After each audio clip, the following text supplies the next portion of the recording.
ダギングス、本日も動画を見ていただきありがとうございます。はい、今回 M1 Pro Max 新型のですね MacBook Pro 買うべきかどうか、こちらについてね正直にお話ししたいと思います。今回はね前回の進化点をね解説した動画からですねもう少し踏み込んで、ですね、じゃあどの構成ですね、モデルを買うべきかどうかっていうのをねなんでどう選ぶかっていう点ですよね。そこら辺を、お話ししたいかなと思います。というのもやっぱ今回登場した新型のこの MacBook Pro なんですけども、この構成をね、どうやって選ぶかみたいなところ見てもらうとわかるんですけども、非常にちょっとね、複雑になってるんですよね。CPU とか、GPU とかのですね、機能が違うこのオプションがなんかあったりとか、メモリもですね、16から64GB まで選べるようになりましたし、要するにこれ逆に購入するときに迷わない方がおかしいんじゃないかっていうぐらいだと思いますので、なんでこれ選び方をね、僕なりにちょっと解説したいかなと思います。で、また購入際の注意点ですね。よくあるちょっと間違いみたいなのもあったりはしますので、そちらもちょっとね、注意点とかもお話ししたいかなと思っております。で、使い方によってね、やっぱこの選ぶモデルっていうか、それぞれね、変わってきたりしますので、それぞれの場合とかそのケースに合わせて、こういったモデルを選んだ方がいいんじゃないかっていうのをね、お話ししたいと思いますので、あと僕のその購入モデルのね、理由とかも含めて、ちょっと参考になればなと思います。なんで初心者から本当にプロ向けまでね、皆さんこれ参考になると思いますので、ぜひね、最後までね、ご覧いただければと思います。はい。ということで、こちらのチャンネルではですね、Apple 製品をはじめとしたリーグ情報だったりですね、賢い買い方ですね、だったりガジェットのレビュー動画っていうのを定期的にアップしてますので、まだチャンネル登録してない方はこの機会ぜひね、チャンネル登録していただくともうほんと死ぬほどね、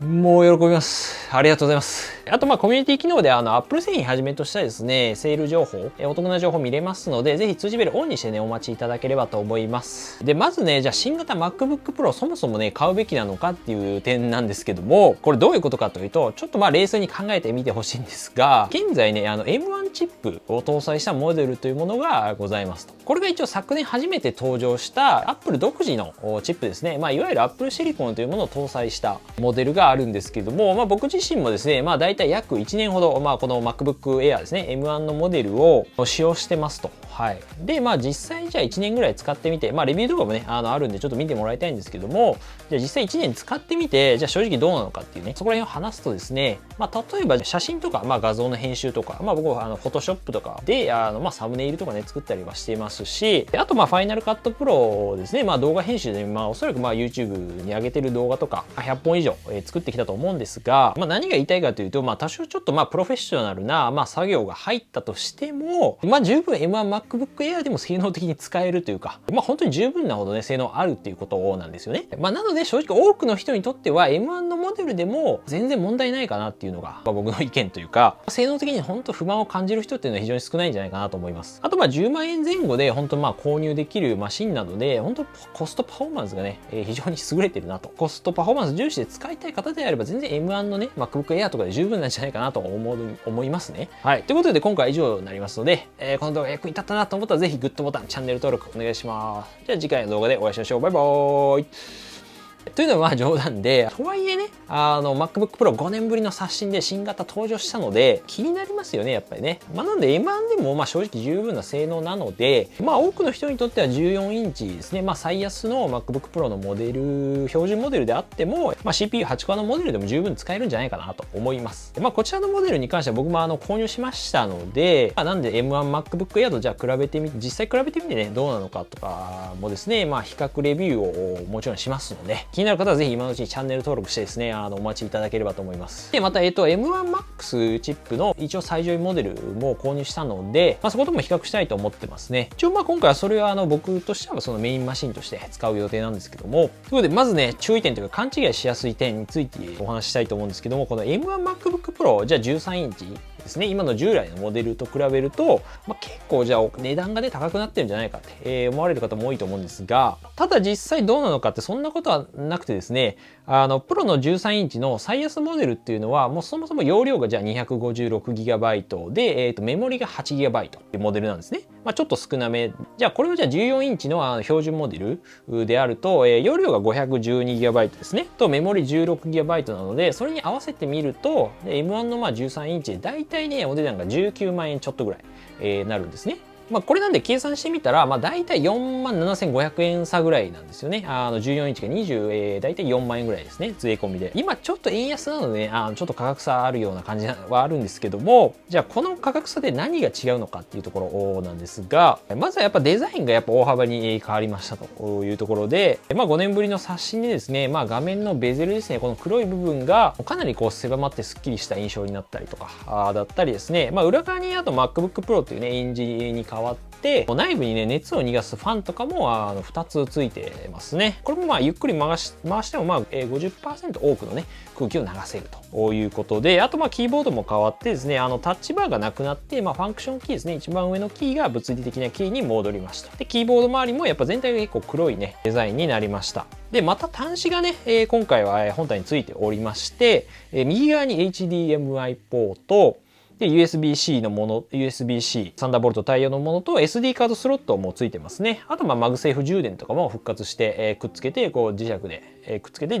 充電できると。で、今回かなり変わったのが特にやっぱね、ディスプレイかなっていうところで、画面ですね、結構スッキリした印象になって大きくなって、iPhone 13 Pro とかとね、僕も使ってるんですけど、同様にですね、120Hz のプロモーションディスプレイっていうものにね、対応しました。なんで1秒間に120回この画面が書き換わるので、よりこう滑らかな画面とかね、映像とか楽しめたりするんじゃないかなと。はい。で、また、ミニ LED っていうものにね、対応しました。正式名称はリキッドレティナ XDR ディスプレイというものなんですが、プロディスプレイ XDR というね、貴族のためのこの綺麗な画面みたいなね、あるんですけど、それと同じものが入ってますね。で、今年のiPad Pro の 12.9 インチにも入ったものですね。なんで MacBook Pro にやっぱ最適化され作られてるっていうのと、小さい LED がね、この細かくね、入ってるんで、非常に綺麗で明るいですね。1200と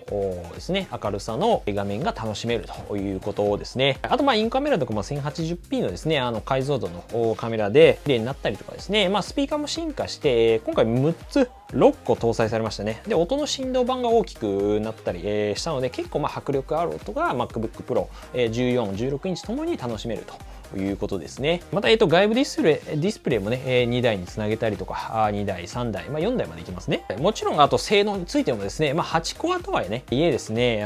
高速のやっぱ M1 Pro チップっていうのがね、搭載されてますので、性能的には十分なのかなと。はい。なので、M1 のね、MacBook Pro で同じ構成にして買うんだったら、14インチを本当今、標準モデル買った方がいいんじゃないかなと、僕は思います。で、それ以外であれば、じゃあ M1 MacBook Air とかでいいんじゃないかなっていうところなんですよね。なので M1 のちょっと13インチプロモデルっていうのは非常にちょっと微妙な位置づけかなっていう感じはします。なんであんまおすすめはしないですね。ということで今まで話したことを踏まえてもですね、じゃあ新型の MacBook Pro が欲しいとか、ちょっと M1 で性能が満足できないっていうそこのあなたですね。はい。僕もなんですけど、ここからはじゃあ MacBook Pro のじゃあ構成をじゃあどう選ぶのかっていうところですね。こちら実際に見ていきたいと思います。で、まずは、標準モデルの14インチから見ていきたいと思うんですが、多くの方はですね、この最安のモデルで、十分問題ないかと思いますね。一応おすすめとしては、この電源アダプターっていうのがあるんですけども、96W に上げておくのがこれおすすめですね。これによって30分の充電で、50% まで、普通に急速充電ができるようになりますと。2000円の差なので、全然上げといてもいいのかなと思いますね。はい。僕は完全にね、忘れてたんですけども。で、メモリについてなんですが、メモリはやっぱ作業台の、広さに例えられるんですけども、数値が一応大きい方がですね、多くのアプリをですね、同時に動かすことができるものになります。これもほとんどの方は、16GB で全然問題ないかなと思いますね。ユニファイドメモリが、じゃあ、例えばインテル版の 16GB とかと比べても、効率よくね、動くように作られてますので、実際僕も M1 の MacBook Air ですね、16GB で、メモリで使ってるんですけども、本当にね、動画編集とかだったりですね、動画の書き出しとか、本当に動画をデータとして作る、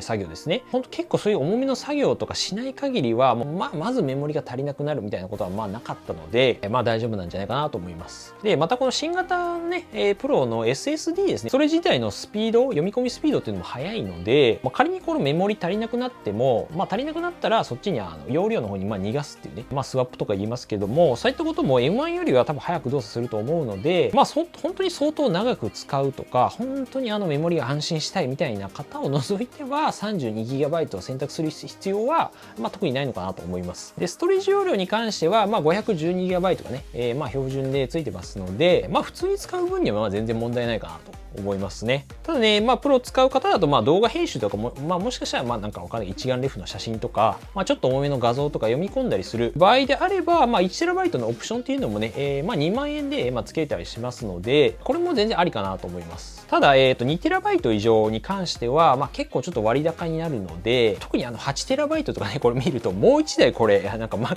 をね、14インチまた変えちゃうみたいな値段になってるので、やめといた方がいいかなと思いますね。それだったら、外付けでね、使える SSD とか買った方がいいんじゃないかなと思いますね。はい。大容量だと、なんかこのサブレントロケットっていうのが、4TB で8万円とか、転送速度とかも結構これ、サンダーボルト対応してて早いので、おすすめですね。はい。これちょっと高いなっていう方は、あとはサムスンの外付けのT5 とかもいいですし、今僕はこれ昔買ったやつなんですけど、あるのがこの小型のね、SSD ですね。バッファローのやつ。これ持ってるんですけど、結構軽くて持ち運びやすかったりするので、大体500ギガとかで1万円ぐらいですかね。2テラでも1万5、6千とか、そんなんだったと思うんで、この辺がおすすめかなと思います。で、概要欄に貼っておくので、もし気になったらね、そちら見てもらえればと思います。ここからはちょっとね、じゃあ標準モデルを離れて、じゃあどうこのCPU とか GPU とかね、オプションあると思うんですけども、こうつけていったらいいのかみたいな。どう選ぶんだよみたいな、ところですね。これはちょっと Mac を使って、さらにちょっと専門的使う方ですね。これから使いたい方とかも含めて、そういう向けてなんですけども、まずは14インチの M1 のプロチップの一番上のものですね。16コアの GPU、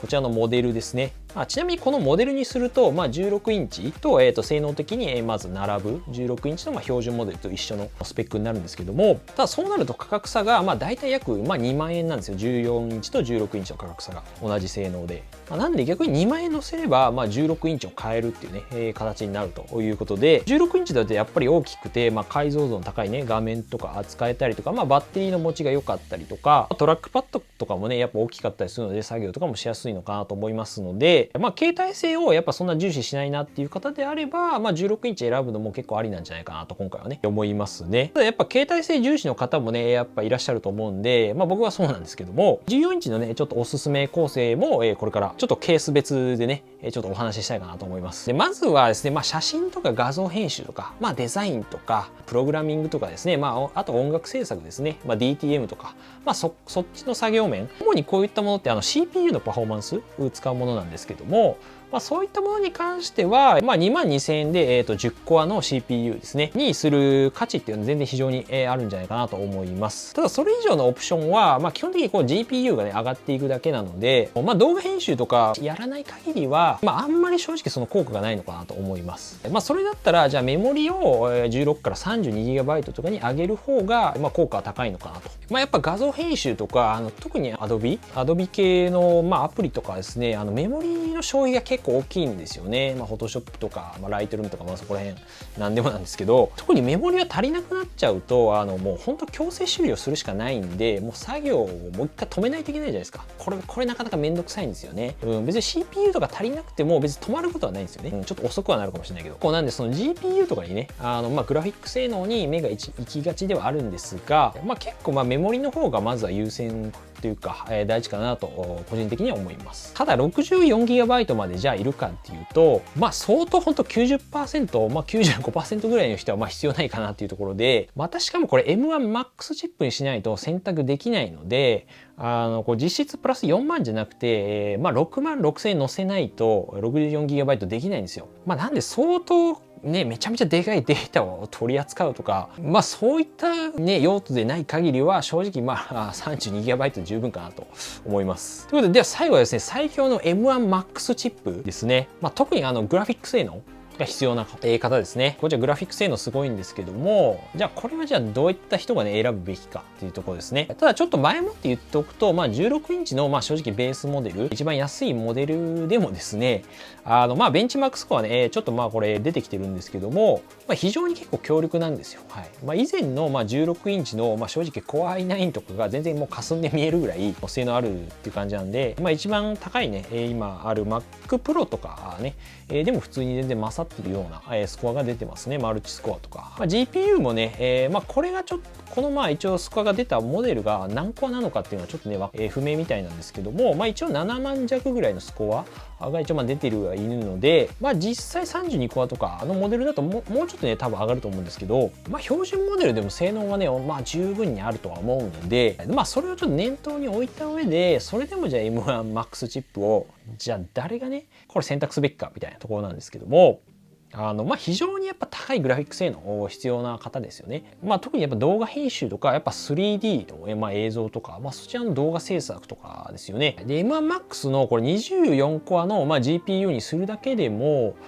実際 50% ね、M1 Pro とかと比べてもそのグラフィックパフォーマンスが、一応上がるっていうことなので、全然2万円これ載せる価値は全然、動画編集とかであればあるんじゃないかなというところですね。特にやっぱその動画編集とかは M1MAX が結構効果的なんじゃないかっていうところがありまして、M1 Pro と比べてもエンコードとデコードエンジンっていうのが、2倍乗ってるんですよ。なんで M1 Pro の、2倍の速度が出る可能性っていうのは全然あるんじゃないかというところで、はい、このエンコードって何かっていうとですね、動画の、例えば容量をなんか圧縮したりとか、例えばじゃあ YouTube とかでも見れる動画の形式に変えるって感じですね。MP4 に変換したりとか、そういった作業のことを言うんですけども、なんで例えばじゃあ YouTube とかにアップロードとか、動画を上げる際にですね、スマホとかでも見れる形式にしないと、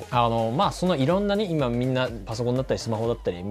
タブレットだったりいろんなデバイス持ってるわけなんで、いろんなもので、見れるようなファイル形式にしないといけないわけですね。で、ちょっと話を戻すと、特にその動画とか画像編集、動画とかその映像編集においてはですね、M1MAX は M1 Pro に比べてもですね、このエンコードとかのスピードが非常に強化されてますので、動画を作る人は本当に M1MAX にする価値ね、全然あるんじゃないかなと思います。僕も毎週やっぱり2本とか動画を作って書き出してね、こう YouTube に上げてるんで、M1MAX をね、一応僕の場合は32コアの GPU、せっかくなんで持ったんですけども、とはいえ動画自体はそんなに高度なことはね、僕はやんないんで、ただこう喋ってるだけなんで、メモリ自体は 32GB とかで大丈夫かなと思って、32にしました。でもやっぱ 3D のね、例えばレンダリング映像とか、あとロービデオですね、圧縮されてないね、形式での、結構容量が重いやつとか、こういうとこまでなるとメモリ64GB とかあってもいいのかと思いますけども、本当にもうプロフェッショナルの人しか必要ないのかなと思いますが、とはいえやっぱ MacBook Pro でプロフェッショナルとしてね、お金をもらって仕事でやっぱじゃあ使うとか、そういった用途以外は全然14インチのやっぱ標準モデル、一番安いモデルでも十分使えるので、全然問題ないんじゃないかな、最安モデルでと思います。少しでもね、ちょっと最適なモデル選びのね、参考になれば嬉しいです。こちらの動画少しでも役に立ったなと思ったから、ぜひグッドボタンで次の動画もね、見てチャンネル登録して次の動画もねご覧いただければと思います。あと通知ベルもお願いしますね。あと Twitter もね、やってますのでぜひフォローお願いいたします。ということでまた次回の動画でお会いしましょう。良い一日お過ごしください。バイバーイ。ということでね、新型 MacBook Pro 届くのが楽しみですね。いや M1MAX ね、どのぐらいのものか試してやるよ。